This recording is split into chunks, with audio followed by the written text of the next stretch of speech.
Hey guys, Tuesday, April 28th. The workout today is 2 alternating EMOMs with 3 minutes rest in between. I'm going to go over the warm-up and the workout with you quickly.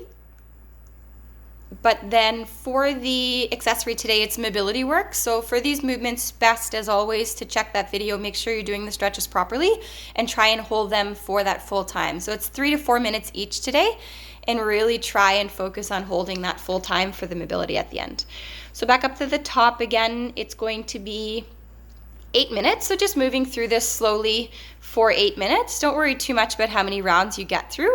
Just set your clock for 8 minutes and move through these movements. The first one is wall slides. I'm gonna try my best to demo this one, but I may need a different angle. Actually, if I use the side of my little cabinet here, that might be the best angle. So for the wall slides, this is the one where you're keeping that neutral spine, standing as tall as you can to start, and then your elbows are going to come to the wall and your hands are facing each other. So the position of your hands is like this, up against the wall. Thumbs are facing you. From there, what you're thinking about doing is pulling those shoulders back and down, and a little bit of pressure from the elbows goes into the wall. You're not pressing through the wrists, elbows coming off the wall.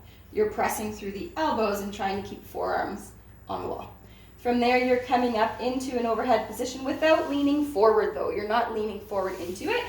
You're keeping in that same position through your body. Just your arms are going up as much range as you can get, still pulling back and down through the shoulder blades.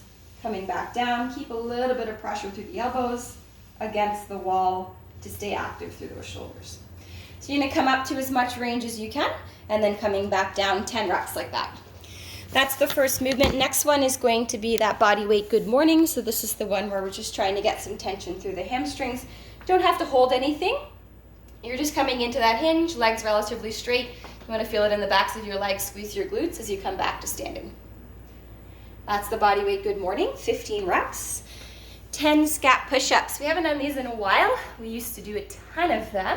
Coming up into that push-up position if you can. Pull back and down, and then big press out into that plank position.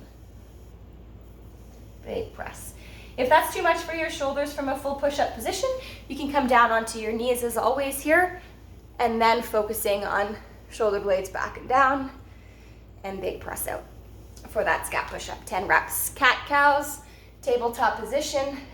You're tilting the hips forward, shoulders back and down, and then rounding out as much as you can through that spine, tucking the hip hard. Moving through 10 reps of that. So that is the warm-up. 8 minutes moving through those 4 movements. For the workout, alternating EMOMs.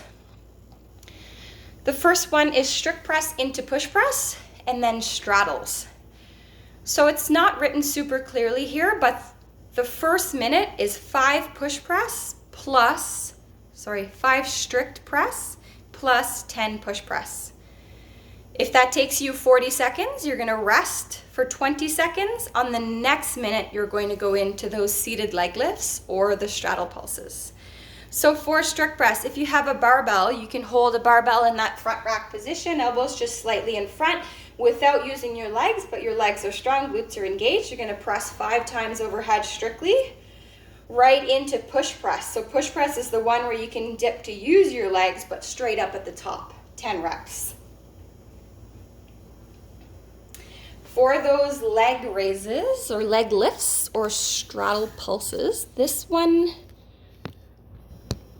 is pretty challenging for me. I'm going to show you the leg lifts first. Leg lifts, your hands come beside you, but you're still pressing them strong into the ground. You're trying to stay as upright as you can as you do that, and then your legs are going to lift in front. You want to feel this in your core. You're trying to engage your core to lift your legs. You're also going to feel it in your quads, yes, but try and stay engaged through your core as they lift. For the straddle pulses, your legs are coming wide. Instead of your hands being beside you, they're coming in front of you. You still want to press your hands into the ground though, but this time you're trying to keep your legs wide and straight and then raise them. This one I really get pain through my hip flexors, but I'm going to try my best to show you. It's going to be 8 to 12 pulses, whichever one you're doing. So here I'm going to press my hands in. I'm still trying to stay as upright as I can, trying not to lean back, But the more you lean back, the more it's gonna relieve your hip flexors.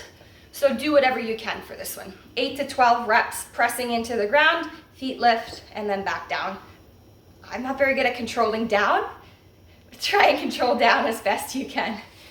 My facial expressions through that one, you could probably see the pain in my face. Once you finish the straddle pulses, take some rest again. On the minute, you're going to go back to 5 strict press, right into 10 push press, and then rest out that minute. That's the first one, alternating between both movements for 10 minutes total, 5 rounds of each. If you only have one dumbbell, for the sake of time, if you're doing this on your own and only have one dumbbell, you could even do 1 minute on one side, 1 minute on the other side, and then your minute of straddle. That's going to add time to this EMOM. But if you have a very light dumbbell, you could probably do your 5 and 10 and 5 and 10 in that 1 minute period. So it kind of depends of what you're using. If it's challenging on one arm, I would add 1 extra minute to the EMOM. But if not, you may be able to sneak it in, getting both arms done. Try and do both arms for 5 rounds, whichever way you're doing it, if you only have one weight. That's the first part. Rest for 3 minutes, and then another 10-minute alternating EMOM. This time you're alternating between deadlifts and burpees. So the reps are there. For the deadlifts, 10 to 12 reps. Just make sure you're getting enough rest. Don't do 12 just to do 12. You want to get enough rest each round for this one. And then those burpees are going to jack your heart rate. 8 to 10. Again, don't go for the full minute. Make sure you're getting a little bit of rest there so that you can maintain those 5 rounds. The burpees over your object, if you're doing deadlifts with a barbell, it will be burpees over your barbell. Try and do the jump over if you can. If not, stepping over is fine.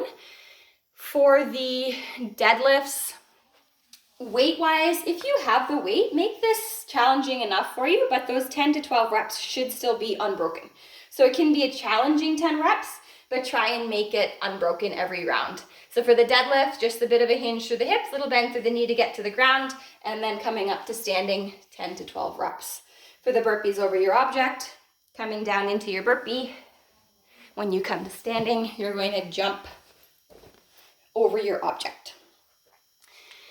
If you have a kettlebell deadlift, you can have the kettlebell in front of you for deadlifts. If you have 2 dumbbells, have them beside you. Remember, the dumbbell hangs down when you're doing deadlifts. You're not holding them straight. You're kind of leaning one side of it down so that you're not hinging too much. And if you're compensating by hinging through your back to get to the ground, you've went too far. If it's only to a hover with dumbbells, that's totally fine. Keep your back flat, legs keep tension through the hamstrings, and then back to standing. 1 dumbbell, hold it on one side, 6 reps, switch it to the other side, 6 reps. Those are some options for the deadlift. Even if you're doing dumbbell or kettlebell, do the burpees over that object. So hop over your kettlebell, hop over your dumbbell, whatever you have. Then you're into mobility. Try not to skip the mobility today. If you're watching this video, get those stretches done. They're super important. I'm having a lot of people like with knee issues, some hip stuff going on because we're doing a ton of squatting at home right now. Michelle Fallis was mentioning that yesterday in our meeting. So these are the types of stretches that you don't want to skip, especially if you're having those issues, or be proactive so that it doesn't happen to you. Couch stretch, triceps and lats, pigeon stretch, and a child's pose. Some of the best 4. So try and get them done. I am out of here. Have a good day, guys. I hope you enjoy this workout once again. Bye-bye.